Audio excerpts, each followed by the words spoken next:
were to ask you about a client success story now. Can you please tell us one of them out of so many that can help us light up the way? I am extremely proud to say that there have been a large variety of client success stories, and the common denominator is that they had a goal that they set and then they reached it. They were able to define what would bring them happiness, and then they worked the path to get there.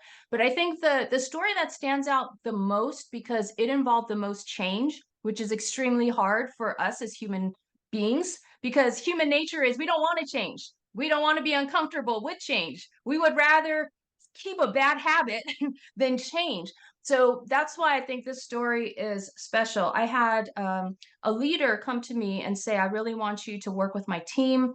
They are outstanding, but I think we could be even more productive if they could manage their time better.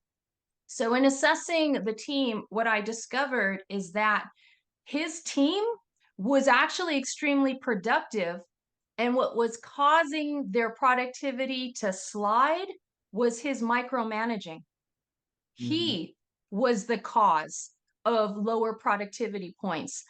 So this was a win because we had to work together to get him to change his perspective on the situation.